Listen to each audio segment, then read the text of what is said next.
Oh, well, how are you? Can you hear me okay?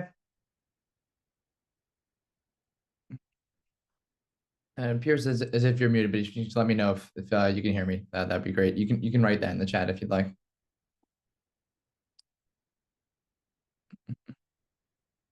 All right. So there's a number of you that I'm expecting to have in this session today. So we'll give everybody a moment or so to hop in, and we'll officially get started with the training session. For some background or introductions to myself, Chase Berman, FutureFeed Success Manager. You can think of me as one of your primary contacts for FutureFeed as a whole. I'll be providing this training session today for end user training too. So I'll be walking through the second half of the platform. We'll just give everybody another 30 seconds or so to hop in, and then we'll get started for those that are here.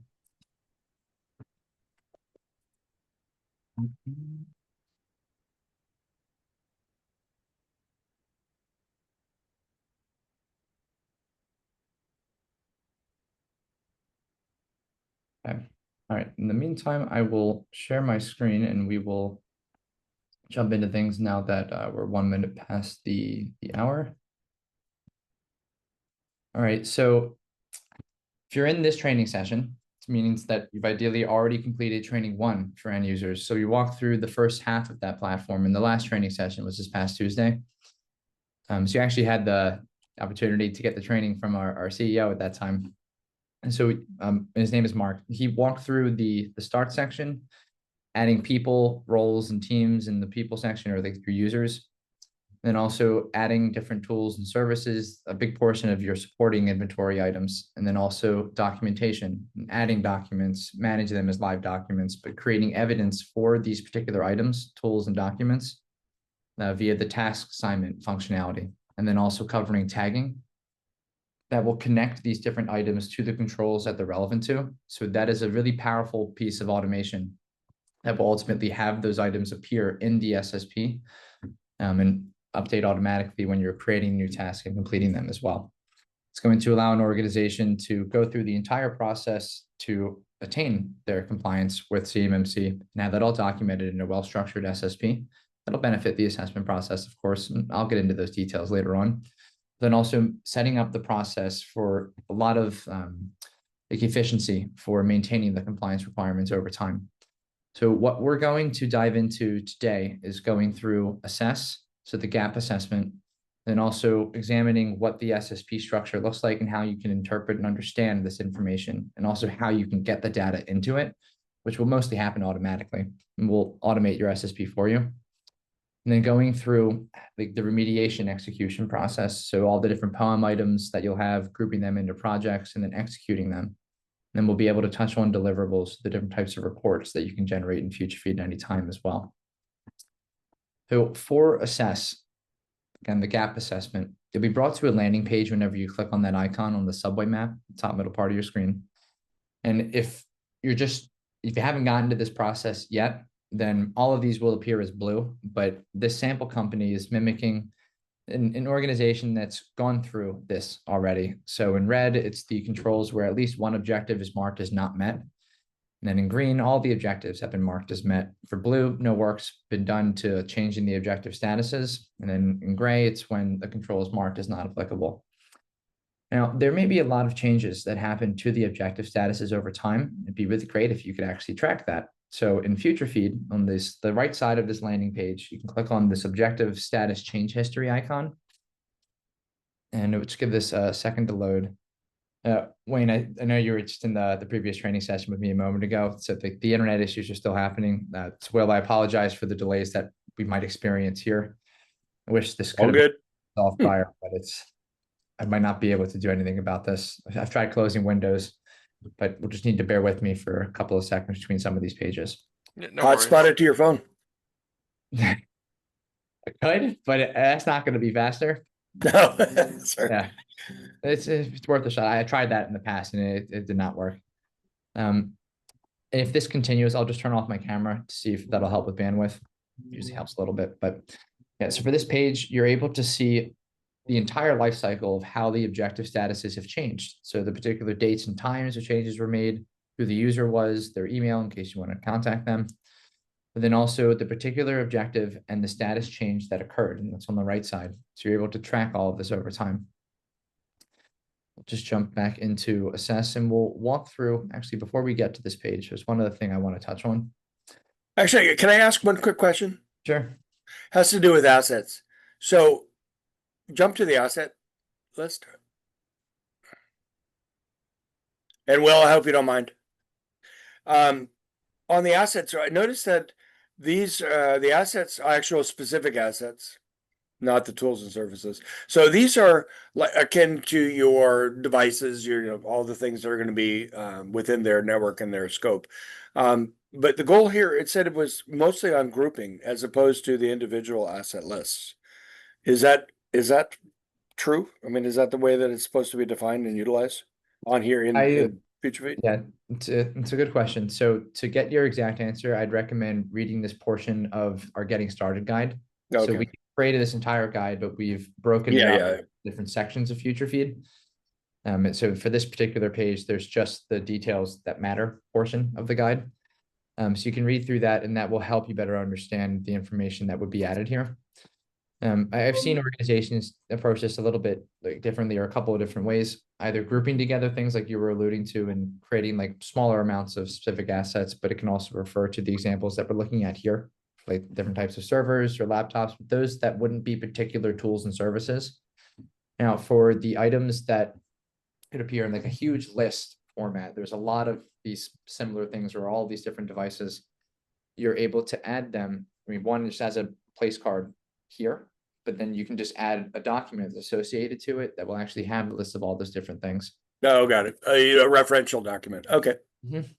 And right. You can add that in here as well. And yeah, you can jump back. I just was that caught my mind, and I was like, oh shit, I need to ask. Sure. Yeah. Well, we're in training, so happy to help with anything related to the platform.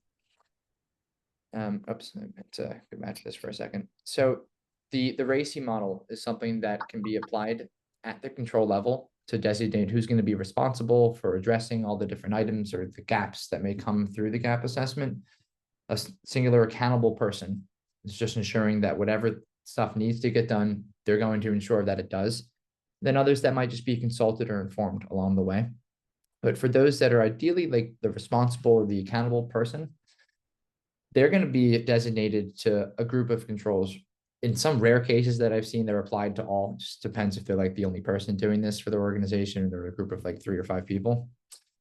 But you have the ability to designate these associations using the RACI model for controls. But instead of just looking at all 110 and not really knowing from this view which controls you actually should be doing stuff for, and then having proper time allocation for those, you can switch to the My Controls view, and this will directly illustrate the different controls that you're applied to via the RACI model.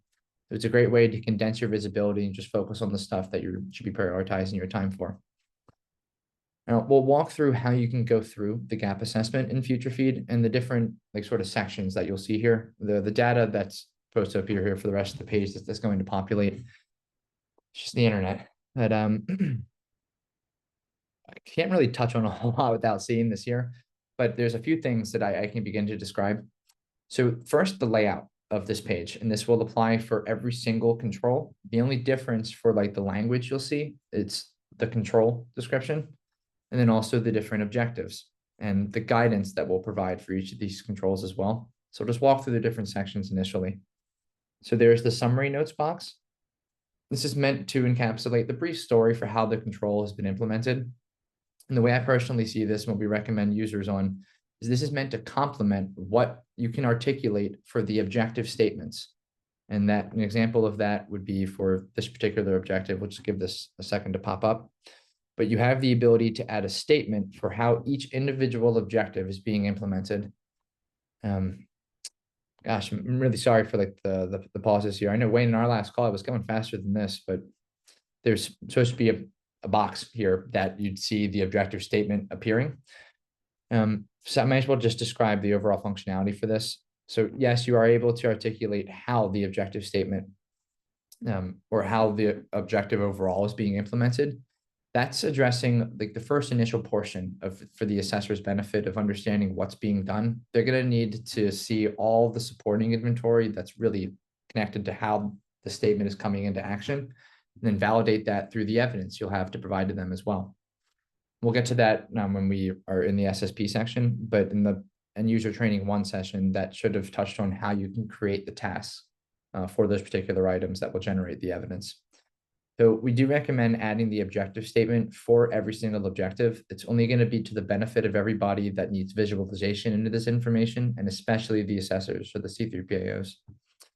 Now, inheritance may apply at the objective level. So for any cloud service providers or third parties that do have a CRM that's relevant to the services that you're receiving from them, if you get that, you're able to add that CRM as a document in the document section, apply that to or add it to the particular tool or service that's actually going to like justify the inheritance. Make sure that that tool or service item is tagged to, in this case, 3.1.1. That is why we're able to select the majority of these in comparison to some, but you also will need the CRM applied. Those 2 things are going to allow you to actually select these items and then indicate the level of inheritance. So in this case, the teardrop icon is for the water drop icon. It's indicating fully inherited. So ideally, we would switch this to fully inherited. If there is going to be partial inheritance or there's a split of responsibilities between maybe your organization and then another, you can describe that split here. Again, that's all to the visibility of the assessors when it comes to, conducting their assessment for each control for you. So that'll walk you through how you can add objective statements and I guess identifying the inheritance and adding additional information for that, and also just the brief summary complementary information for the summary notes. The way to just visualize all of this from how you can just look through and review every control. Now, the objective statements aren't going to be illustrated here. So you can just scroll over to the right side and hover over these icons. And whenever it's a green flag, it's indicating there's an objective statement, and you can actually read it here. Now, you may be updating these objectives over time. Certain processes within your organization may be changing. So the objective statement may change. The same could apply for a document or a policy that you're going to be reviewing every now and then. This information may change, and the exact same thing can apply to summary notes. So what I'm about to describe, it's the exact same supported functionality and features to automatically saving this information, but you have the ability to publish a new version of this data. So this was probably covered in training 1 when you were going through live documentation editing, but just pull up the summary notes and we'll walk through that example. So I'm going to make a change here, and it's going to save automatically, as you can see down here. But you want this new version of the summary note to appear live and also in your SSP. So you will click publish.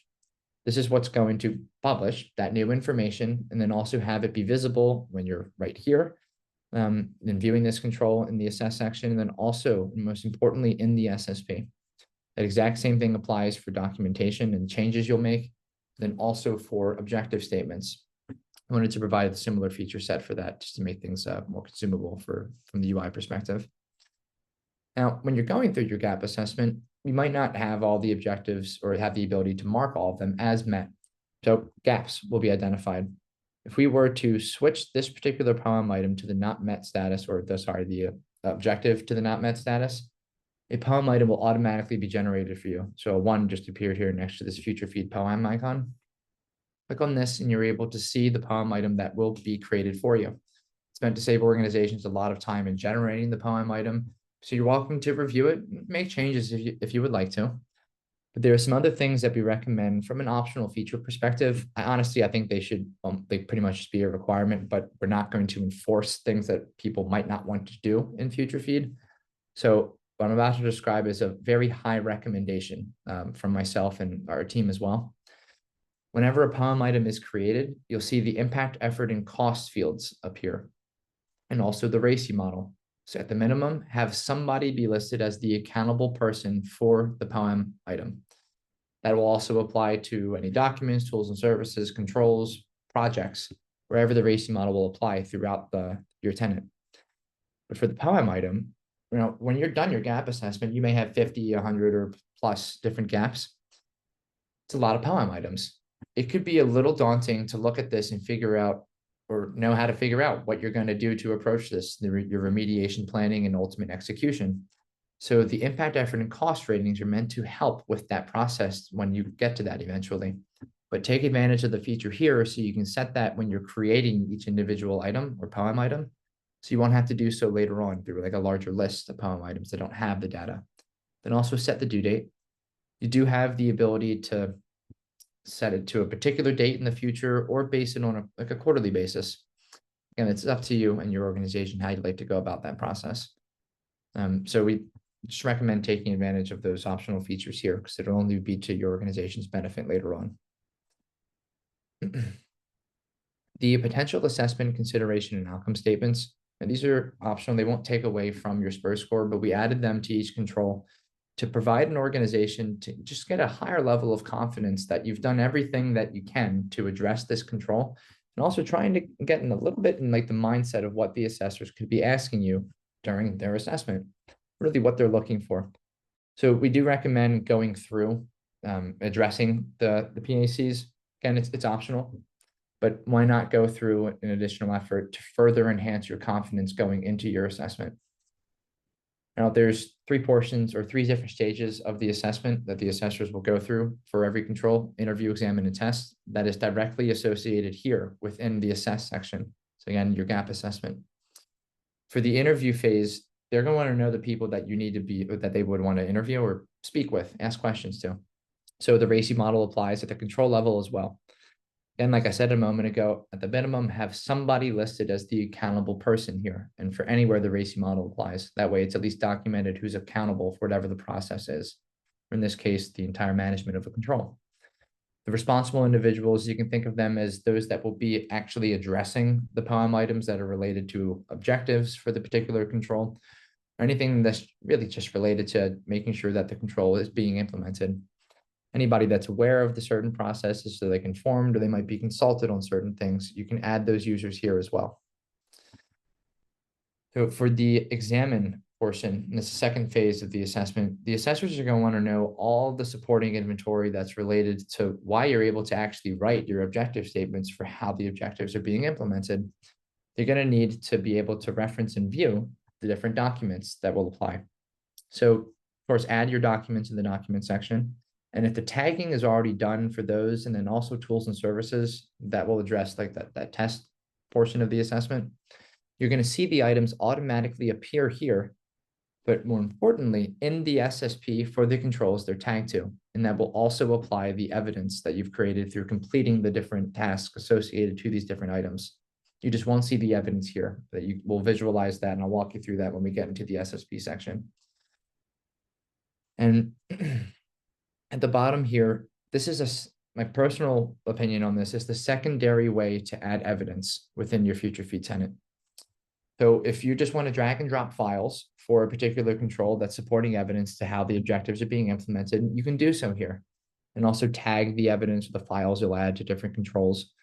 But the primary way to add evidence or create that in FutureFeed, it's through associating that piece of evidence to the item that it's relevant to, meaning the documents like an access control policy or any of the different tools and services that you'll create. So again, back in these two sections, utilize the task assignment or management functionality, and also for recurring tasks. This will allow you to then create the evidence when the tasks are completed and then set the recurring cadence for when those tasks are going to occur in the future, then be completed so you can get additional forms of evidence for the same processes so you can document and show to the assessors, look, this control is already being met. Here's the objective statements, and here's the most recent form of evidence. But you can also see that we've been continuously doing this through all the different pieces of evidence you'll have dating back to X points in the future. And that will also help you maintain your compliance requirements even after you go through your CMC assessment and ideally pass, as your work's not done after you pass the assessment. You need to be able to continuously maintain the compliance requirements, because the next assessment will happen 3 years later with the annual self-attestation to your SPUR score as well. But it would also be a huge burden to organizations if you just need to completely redo this process from scratch when it comes time for preparing for your next assessment. And that can require a lot of an organization, but also if you don't keep track of all this information over time, you end up scratching your heads a lot and just sort of confused and maybe frustrated in the fact that did this before, but you don't have this files information and how your organization has actually done this in the past. That's actually why FutureFeed was created. Our CEO, Mark Berman, not to go off on a little story here, but he used to have a platform similar to what FutureFeed does, but for credit unions. And he saw that his client, after they were done with their audit, they just got rid of all the files. And these were like physical information. They just threw it in the trash. It didn't make sense to him at all. And he was like, this is a problem, and they're going to have to do this again in the future. Then he saw the need that was arising for the DoD, now DOW, but for all the contractors within the ecosystem.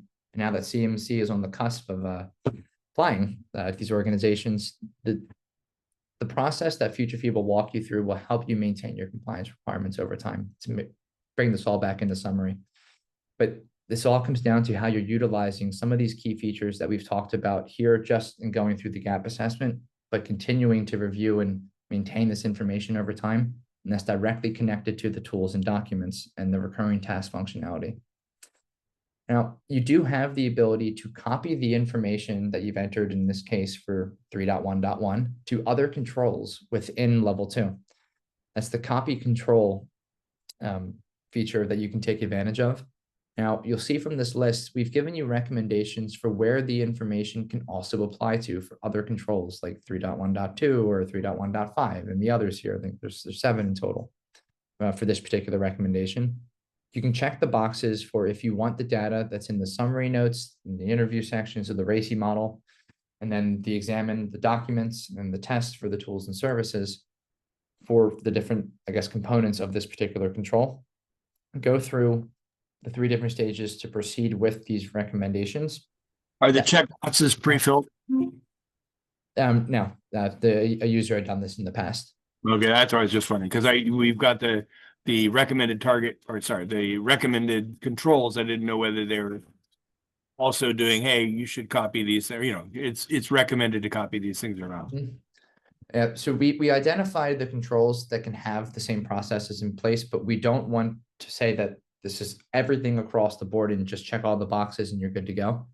This comes down to, we just don't want to pass on that form of risk to our customers.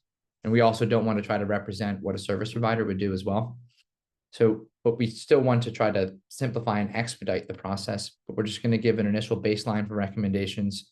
But the OSC or any organization that's supporting them, they're still going to need to go through their own review process to determine, okay, we do want to proceed with these recommendations.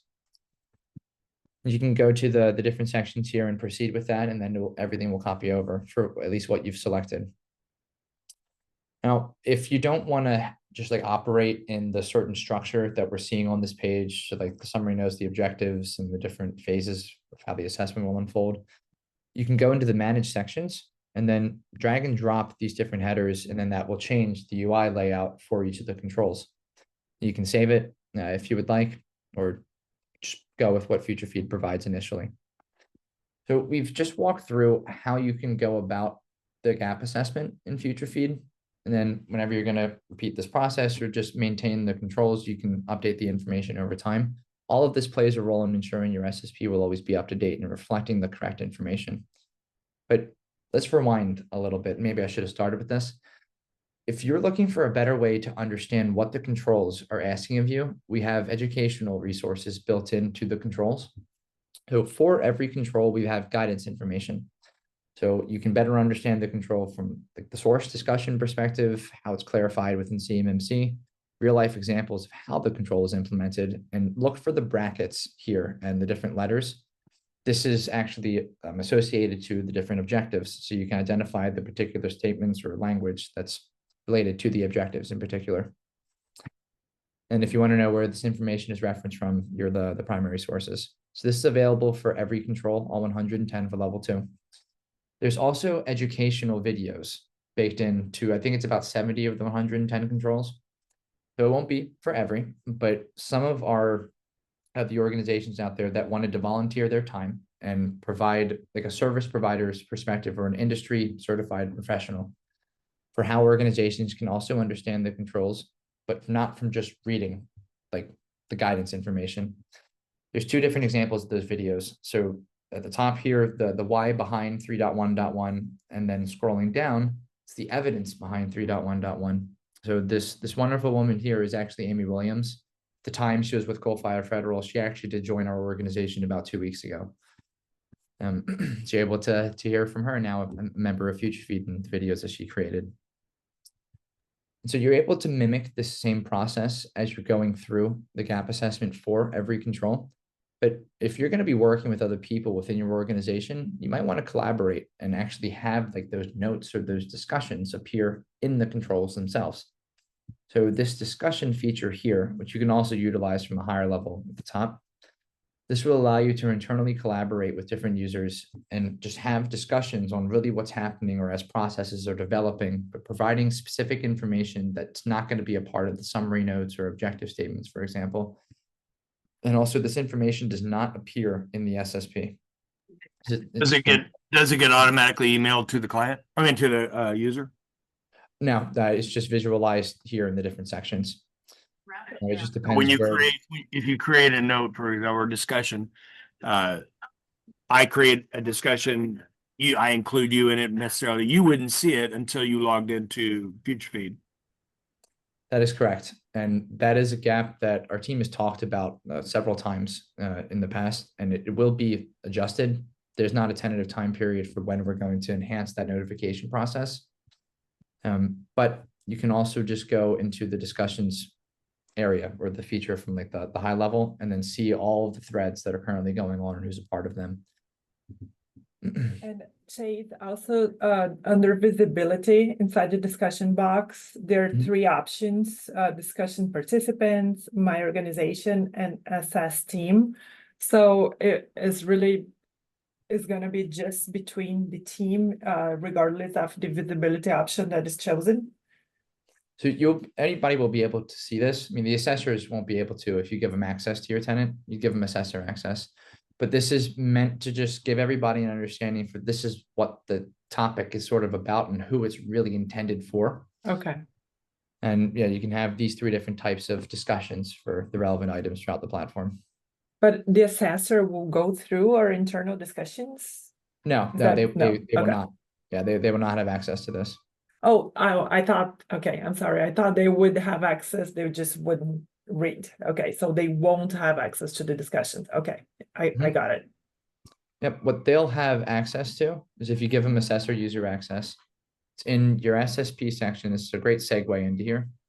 They'll be able to click through these different areas to view the information only in read-only mode, so they can't edit or change anything. And aside from what they can visualize for all the controls for your SSP or your live SSP, they'll also have access to a portion of the information on the compliance dashboard page. So it's giving them the high level perspective on what the organization has done. But they're going to be focusing their time or conducting the assessment using the information that's within your SSP. All right, so I'll go back to this landing page for a moment. So there's three different like higher sections to the SSP structure in FutureFeed. The information you're going to be entering throughout the platform, I guess all these different sections here, it's going to play a role in autofilling or populating that data within these different areas. There may be some areas where you need to add like specific user counts if that wasn't done for some of the items in the tool section. If so, you'll have those fields appear here in red, and anything else for in the system environment area, but you'll be adding the required documentation in the document section as well. So ideally that shouldn't come up once you get to this point. It just depends if you're done everything or not. We'll dive into the requirements detail plan section, because this is where you and the assessors are going to be able to analyze the live SSP information. So very similar to how you could view this information when you're going through like the gap assessment and assess, can switch from the all controls view to the my controls. So it's just a great way for users to have visibility into the controls that they're having a form of like responsibility or accountability for, anything within the RACI model, instead of just trying to identify them here. But that really doesn't apply as much as it would when you're going through the gap assessment process. But ultimately, we wanted to provide that same feature capability in both areas, just in case people want to take advantage of that. So the SSP structure, again, it's going to directly mimic the data that's entered into other sections of FutureFeed. But what we were looking at for 3.1.1 and assess, this is the exact same information. It's just formatted a little bit differently. And the only difference is how the objectives are illustrated. So ideally, you'd like all these to be implemented. You'll have your objective statements, but for those that might be marked as not met, item will be there. You can just click on that here and see that you can make changes to it here. So I just want to clarify again, you as the users to your tenant, you're able to make changes in the live SSP if you would like to. If you give an assessor access to your tenant as an assessor user, they will not be able to make any changes. They can only view this information and read it. So you're able to view the status or the story behind how the objectives are ideally all marked as met and being implemented. And the racing model information was above, so that's the interview phase of or portion of the assessment. But let's go back a little bit and focus on the fact that with the tools and services and the documents you're going to create, tagging them to the controls is what's going to automatically have those different items appear here. But we weren't able to see the evidence in the assess section, and that's intended. You're going to be able to visualize that here. So if you've completed tasks that you can assign or create for these different items and also recurring tasks, you can click on the drop-down icons on the right side of your screen to then visualize all the different pieces of evidence that are directly associated to these particular items. So this access control policy is like 8 or 9 different pieces of evidence. And you can see the dates of when these were completed. I think I found a bug. Sorry to get a little distracted there, but yeah, it says September 29th here at the top, but then there are some October dates that are below. All right, well, glad I noticed that. I'll point that out to the team. If you ever do notice a bug in FutureFeed, please don't hesitate to let us know. Just email support@futurefeed.co and we'll get right on fixing that. It depends on the magnitude, but we'll always do what we can to address those efficiently. Okay, so this is how you can view and analyze all the information for the controls. And the assessors will have that exact same value. And the real value proposition to them is they're having the full traceability of the information that they need to conduct their assessment and in a more effective and efficient manner that will result in faster assessments for your organization. It's proven by the assessments that have been unfolding over the last few months, even dating back to the JSVAs. DIBCAC has done assessments on some of our clients that became authorized C3PAOs. The fastest assessment was 7 hours and 52 minutes. DIBCAC actually did that for a C3PAO partner of ours called Smithers. And the other organization we aren't able to name, I also don't remember who they are. The average assessment time is taking about 4 days.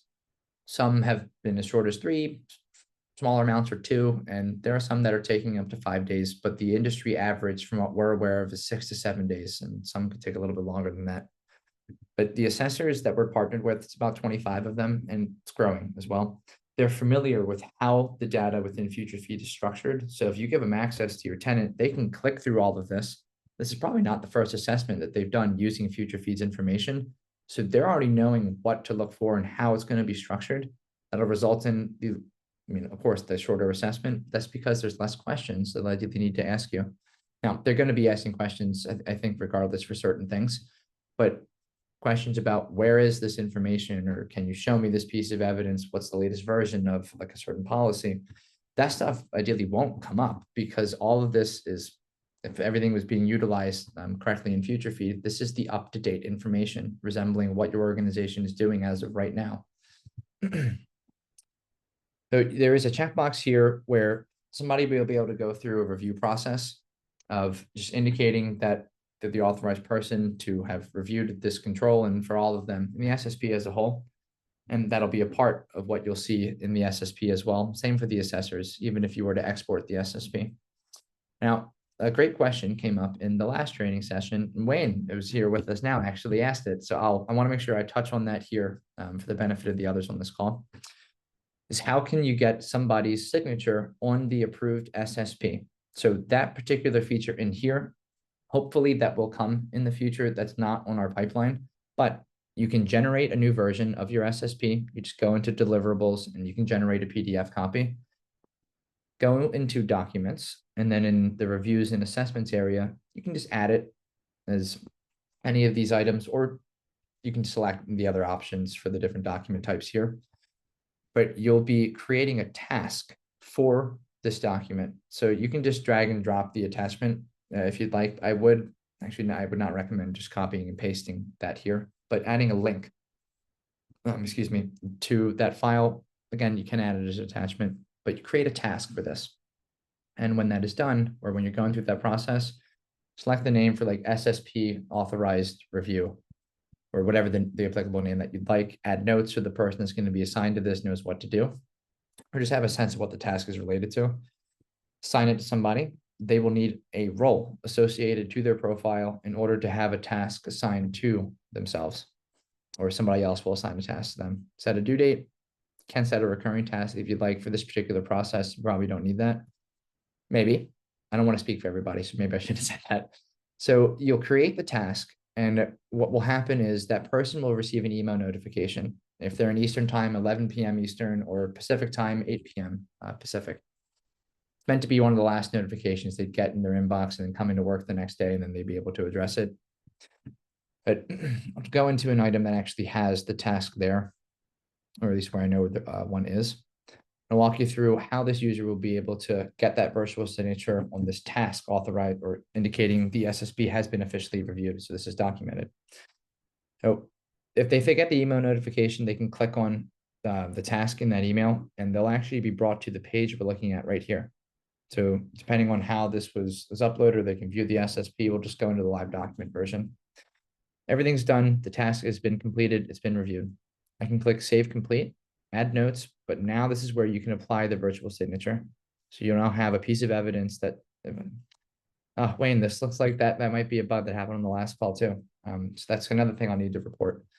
My development team isn't going to be happy with me today. But FutureFeed will be, because this is important stuff that'll get fixed.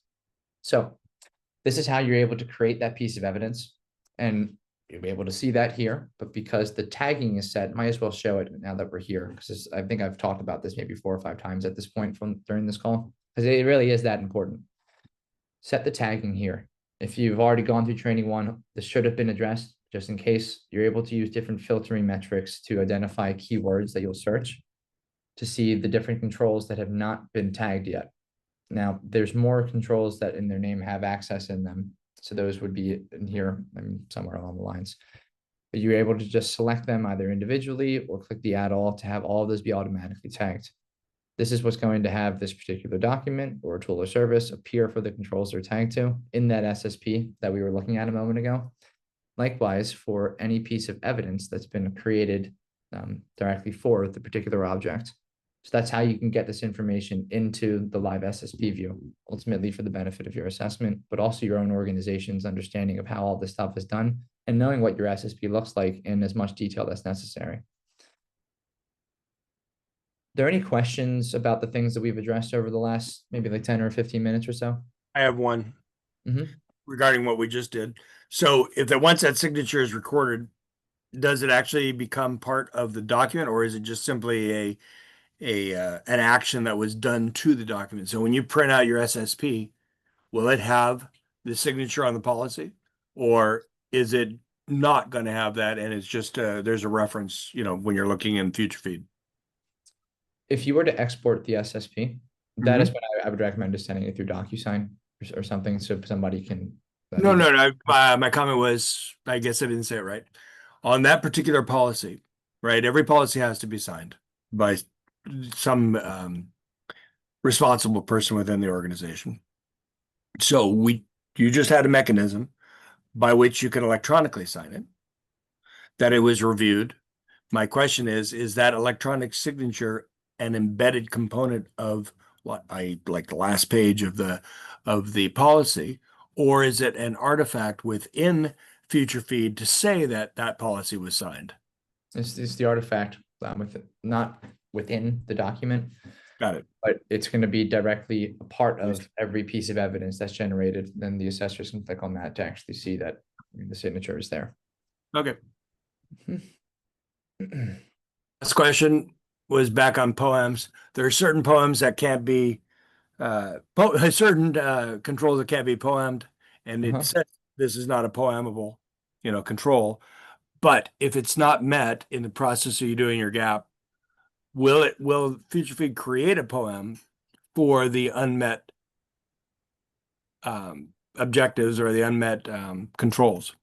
It won't occur automatically. A user will need to click not met for those objective statuses. Right. And when they do, will it create a poem even if it says not poemable?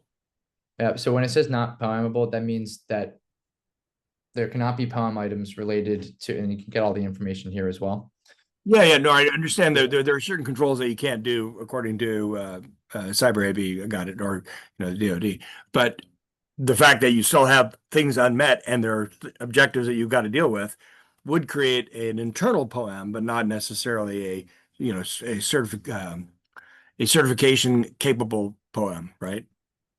It's going to appear on your poem, but also in the SSP. We can't stop an organization from not following the process that they should to address that gap and mark it as complete.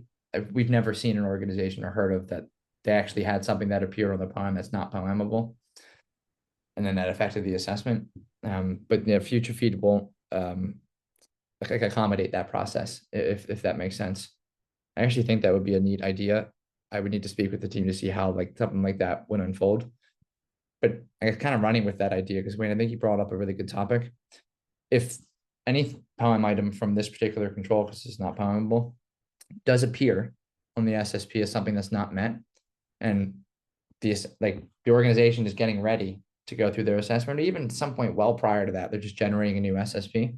I think it would be of value for a pop-up or something to appear notifying that user or the admins for that tenant, the fact that your SSP has just been generated, but there are poem items on here that are not supposed to be, especially when you're going through or getting ready to go through your actual assessment. What do you guys think of that idea? I think it's good because otherwise, if it is by, gotta get the right words. If it is by design that the control cannot be poemable from an assessor point of view, that doesn't mean that it's not poemable from an internal organizational point of view, because you still got to get the thing done. Mm-hmm. You still have, and you've got all these project management capabilities within this to manage all the poems and projects that have to be done to become compliant or accessible, let's just say. You still need to know it. So the fact that it's not poemable from an assessment point of view doesn't negate the fact that it's something that has to be done. Correct. Yeah. And that's why the poem items will appear here. I mean, Yep. they can't be a part of the SSP when the time comes. Yep. So the organization will have visibility to that until you address them, and then they'll be all set. And then continuously making sure those things are being met, of course. All right, so we can transition over into the your FutureFeed section. This is where the poem items exist, likewise with the project portfolio. So after your gap assessment or any point during, you're going to see ideally more poem items appear. Depends on the amount of gaps. So we'll run with the example for this sample company. There's 117 different poem items. From an end user perspective, I might not know or not even be close to knowing how I'm going to go about addressing this. So having the structure in place to approach the remediation portion of this compliance process executional phase. It was a lot of words. Probably I could have just said that in 2. But you're able to visualize the poem items here, and you can filter them accordingly based off of the different columns here to help identify ways that you'd maybe like to group these into certain projects. FutureFeed won't tell you that you need to group these 5 poem items and these 10 into different projects, and these are the project names. We won't go to that extent, but we're going to try to give you high-level information to help give you a sense of how you can prioritize the projects, and then it's ultimately up to you how you want to create them. What I've often seen organizations do is they're creating a couple of projects, maybe one that's encapsulating everything related to documentation. You can also have numerous projects based around assessment objectives, or mixing and matching the assessment objectives when that poem item is actually relating to the fact you need an access control policy, or just running with that, for example, and then having the poem item for that policy in there as well. Because those two things coincide together. You can name the projects however you'd like. When you're in this initial sort of planning phase, one thing we do really recommend utilizing, just from an understanding perspective, is the impact, effort, and cost ratings. So on a scale of 1 to 5, this is subjective to how your organization would interpret these values. So like the effort, if 5 hours is an insane amount of effort for an organization, that could be 5 or 4, and then 10 minutes is really low, or it could be 1 hour is the lowest, and then 100 hours is like the highest. Costs can also vary accordingly, just really depends on the organization's budget. Again, that's something that you can set in the settings sections in the start area. But whenever you create a POA item, fill out the impact, effort, and cost ratings so you don't have to come to a page like this and then see a lot of these are empty. Thankfully, a lot of these have some substance to them. So I'm looking at this information and I'm now ready to just create some projects. So what you can do is click on this plus icon. We'll just add the name here for test project 2. And I click create. So I'm creating this new project. And by default, I'm adding this one POA item that I just created this for into that project. Now I have the ability to select multiple projects for a particular POA item. Again, this is like that draft planning phase. We give you the flexibility to put a POA item into multiple projects. And then when you get to the portion of when a particular project is going to begin, you can set the start date. That will sort of like lock those different POA items into that project and then automatically remove them from the others that have not began their start phase. So there's flexibility in this regard for how you can go through this initial planning process and then effectively operate from a set structure from a project executional perspective. Hang on. Did you just let me repeat what I heard? Mhm. A poem, a project can contain multiple poems. Multiple projects can contain, it's a many, multiple projects contain multiple poems. And if the same poem exists in multiple projects, whatever project has completed that poem, then that poem gets completed for all those other projects.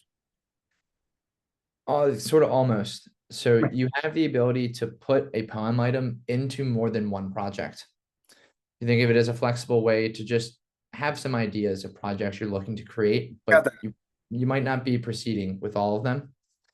So when you go into the project portfolio page, and we'll just jump into this project, for example, we can see that this particular POA item, the third to the top, is in this project, but maybe it's also associated to 3 other projects. When you move this project into its accepted phase or whenever the start date occurs, that is going to keep all of the POA items that are here within this project. But for those other couple of projects this item was a part of, it's going to be automatically removed. So you don't need to go back at some point and make sure to take them out. Oh, I see. It's going to remove it from it as opposed to marking. Okay, got it. All right. Yep. Got it. Yeah, so you can enter information for the other fields that are here. I guess where that would apply. So the impact, effort, and cost ratings, the due date, select a project or multiple. Now, in the event you'd like to email an individual POA item to like a ticketing system email, you simply click on this icon, and in the start section in the settings area, you're able to apply and enable a ticketing system email to receive this specific email or email type, along with same thing, but for projects. This will just give you a sense of what this would look like as well for this particular POA item. Now you can click send and it will go to that ticketing system. And whoever is going to address it from there will be able to do so. Now for the project portfolio section, let's run with the example of the fact that we've created like a dozen or so projects as we have here for some of these. For the access audit and authentication project, actually just forget about the name I just said. I don't want that to add to potential any confusion here. Something that I have seen organizations do that has been really successful. So our partners or the service providers engaging with clients or just organizations themselves. Ideally, there are some people within the OSC or the client that is looking to see, okay, we're at a -40 SPURS score here, just running with the example for sample company. I want to know when we're going to get to 110, how long that's going to take, and what's it going to cost us, how much time is going into this. I want to see results quickly, possibly. So you've created a bunch of projects. Now you can turn to setting the impact, effort, and cost ratings for the project. And think of this as the impact is correlating or connecting to the SPURS score increase, which you'll be able to see here in the black box on the right.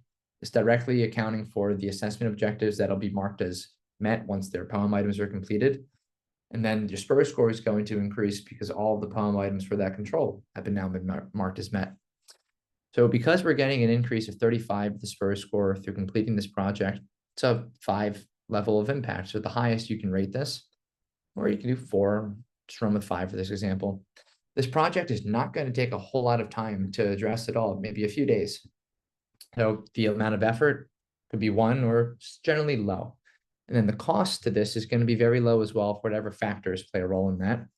So your organization can structure out how you're going to address your projects based on that fashion, and then do those longer term, not nearly as high of an impact to the SPUR score projects later on, like maybe some documentation review or whatever would apply to that type of category.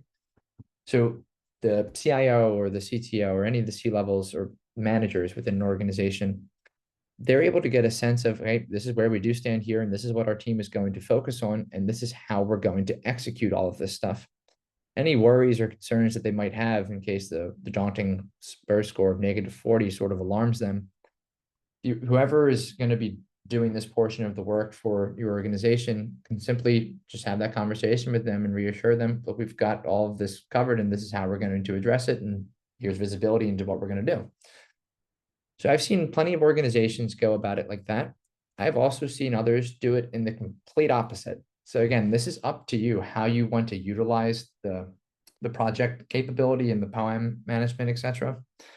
We're going to give you high-level information to help like ignite these kind of strategic approaches. And ultimately, it's up to your organization how you want to go about that executional process. So I'd like to touch on several of the fields here now that we've touched on like the overall way that I've seen that organizations benefit from these features. But now it's actually executing these items and understanding what the projects are. So of course you'll have the title. You can add an optional description if you'd like, create or signify like the type of project that this is, whether it's administrative, physical, or technical. You don't have to indicate the type, the start date, and the intended due date of when this is going to be completed by, and then the RACI model at the project level. Now, if you scroll down, you'll see the project status. So left to right is how the projects will be ultimately addressed over time. So when you're going through this initial drafting phase, this is the proposed ideas for the project. And these are the items, the POA items that are going to be a part of it. When you're ready to proceed with beginning to work on a project, or you know that like, we're going to do this, all these POA items are ready to lock them in, you can indicate the start date here, but that should directly align with what you're seeing here in the start date up above. This is just going to indicate when the project is going to move from proposed to the accepted status. And that automation of removing the POA items from other projects that they were a part of will occur. Then you'll be moving into the in progress status. So when this project is actually underway and people are beginning to execute different things, it'll be in the in progress status. What that will do is, actually, I'll wait till I describe that. And then ultimately, when all the different POA items are completed, which you'll be able to, you have to do individually for the POA items, because it won't be the same implementation statement or justification reasoning for all of them. So you'll just be able to click these, and then in this case, this was for a POA item for an objective. You'll see the objective POA action item here. You can add the implementation details if you would like. It's optional. You can just mark it as complete, and then it'll be removed from the project. Or sorry, not removed from the project. It'll be removed from the pending page of this project for the items. Go into the completed tab and you'll be able to see them here. So once all of those are done, then the project will move to the completed phase or the status, and then you'll indicate the completion date here. You do have the ability to add estimated price that coincides with the cost rating above. It's optional, so you don't need to do so, but it's just meant to give organizations a sense of not just the compliance work that needs to go into this, but what it's going to cost the organization. And instead of just looking at a certain number of 1 to 5 here, an actual dollar amount to that as well. And you can also indicate if it's a part of the budget or not. If there's any documents that might be relevant to incorporate with just the project information as a whole, you're welcome to add them here. Just drag and drop the files, they'll appear. Just information your team members can reference when you're going through the completion of the project. And this is how you can use the project portfolio area. And it will directly build off of how you're deciding to group the POA items in the project builder section into the individual projects. You can have as many projects as you like, any number of POA items as you would like. There's no limit to that. There's also no limitation to the data that you can store in FutureFeed, because this is meant to encapsulate your entire compliance journey well into the future. Should be going through all of this initially for the first time around, pass your assessment. And when that happens in the future, congratulations. And we would really love to know before you're going to go through your assessment. So we want to make sure that we have people on staff, or just the fact that we're aware of, we have these clients going through their assessment now. Something might come up, and this is a time-sensitive point for an organization. We want to make sure that we can support you however we can. There've actually been a couple situations where somebody called me and was just like, hey, can you just clarify this for me, please? And help the assessors better understand like what this is in here. Or like if the framework is going offline for an update and they do an assessment. Yeah, we'll make an announcement before the platform might have some interruption period, but the way we operate in that regard, we primarily try to do that during weekend hours, for times when like the actual assessment wouldn't be conducted, maybe some national holidays too. Then our development team would be addressing whatever needs to happen during that time. And yeah, so that's how you can go through the POA&M item management, grouping into projects, and then executing those projects. Again, just as a reminder, reference the Getting Started guide, any section of the platform that you're in where it applies. It'll give you a really great sense of what all this information you're going to be entering is, the purpose of it, why it actually matters, and some compliance implication information, just having a general sense of like how this impacts you. Then also giving you a sense of like why this information is relevant to the assessor. And you might see a lot of information in some of these sections, or some of these guide pages in some of the sections in the platform, and some will have less. We created a very large user guide, but then broke it down into the different areas of FutureFeed. All right, so we've got about 4 minutes left. So we'll dive into the different deliverables. So you can generate these at any time. It just depends on how much data you have in your tenant. The cyber readiness presentation, this is sort of like a PowerPoint on steroids, I guess is a good way to phrase it. You can, and maybe I shouldn't say PowerPoint on steroids because you're going to generate a Word document, but you're able to click through this presentation live in FutureFeed if you would like to. And this is going to encapsulate the data that you'd like to have in it or not, depending on the different sections of the data and the subway stops here. So you can simply click to enable these or have them disabled. Then view it live in the platform if you'd like, and then click through it, or you can generate it as a Word document. So FutureFeed will save any history or the versions of these different reports you'll make over time. So for SPUR score tracking, it's actually a really neat way to do so for the SSP report. You can generate those as a PDF. If you do want to convert that into a Word document, you'll just need to do so outside of FutureFeed. Now, for the annual SPUR score submission, this box here on the left, it's going to become auto-filled from the data that's within your FutureFeed tenant. It's meant to mimic the information you'll need to enter on the PIEE website. If you can't submit your SPUR score within FutureFeed, you'll need your own account on their website to do so. Now, we have a set structure for the SSP, but we've gotten a lot of feedback and requests over the last, probably year or so, or maybe a little bit longer, for we want to be able to modify this a little bit, or maybe a lot. So there's 2 ways that we've allowed users to now be able to do that. So you can customize the SSP content. Now you can look at this, all the things you're seeing here. It's the same options, but for your general current settings, assessor view, and then the company defaults. Now, this is just selecting the information that you don't want to have here. I am not going to even try to make a comment about why you should not have some of these enabled. I don't want to go down that path, but ideally these stay.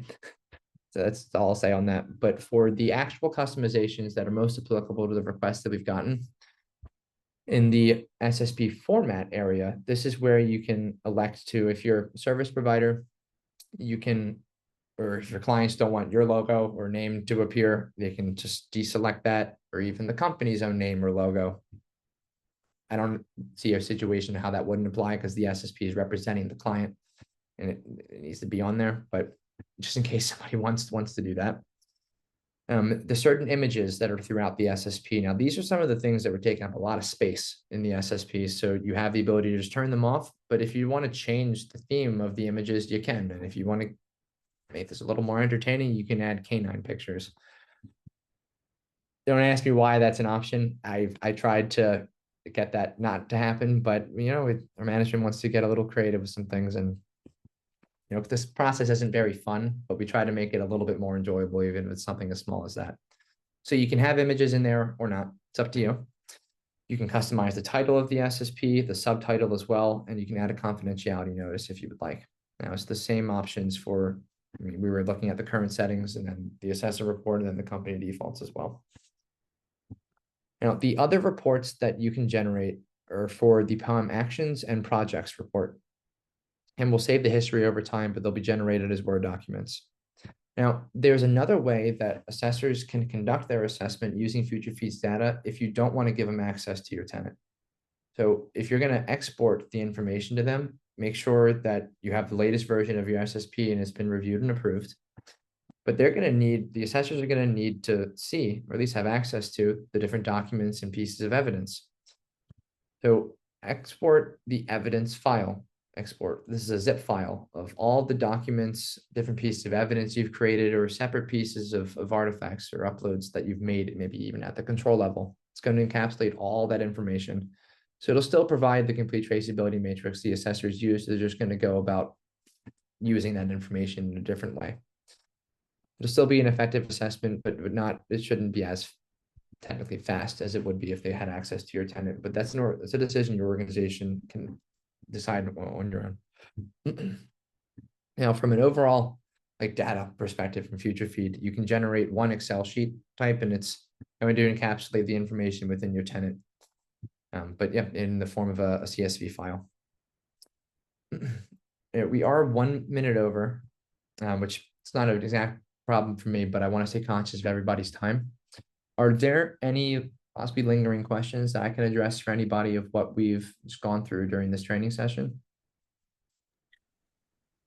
So I'm part of the quality team, so I'm going to help out with an internal review. So you mentioned earlier for evidences that are more related to logs, report, risk management matrix, what will be a smart way for the quality team to do a review of those evidences to make sure they're continuously maintained and monitored? For the continuous maintenance and monitoring of these processes that need to be implemented, and you'll have them in the form of evidence. The way I would recommend going about that in FutureFeed is setting recurring tasks for the different items that they're applicable to. So let's just say there's a quarterly review for this access control policy. You'll need to have a document that's evidence the fact that this has been done each quarter for X amount of time in the past and still currently. When you're creating the task, you can add the different fields here, but then select the recurring pattern you'd like to have for the task, and it'll be always assigned to the person that's assigned to the recurring task overall. When those tasks are completed, that will generate the new piece of evidence, and it's a way that FutureFeed will assist in helping you generate continuous pieces of evidence to justify the processes that are ideally continuously being implemented. Is there anything I might have missed for your question? Nope, that's great. Thank you. Okay. And you'll be able to see the evidence right here. If the tagging is done, that's what's going to get the information to appear in the SSP for the controls in the up-to-date fashion.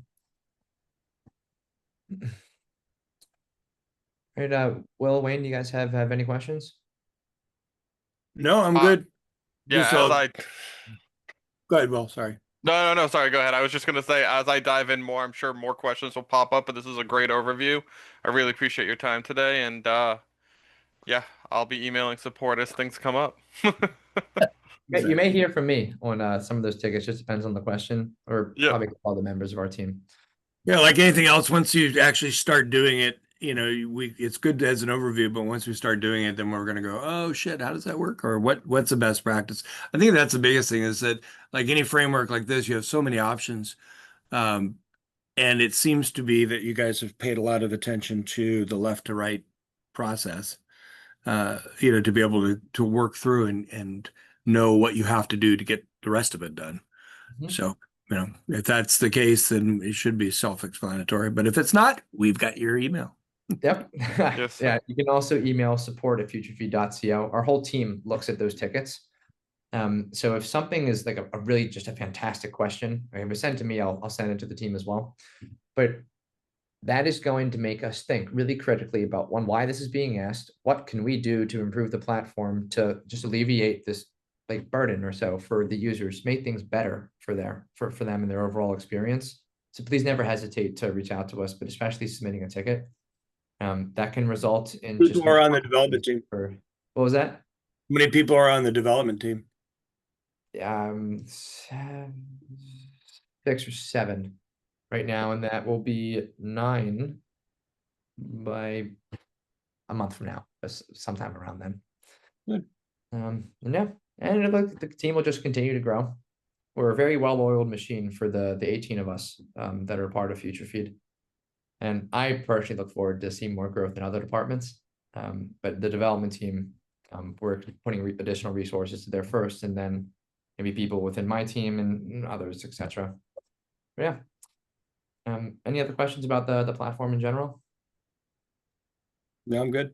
Okay. No, thank you so much, Chase. Of course. Yeah.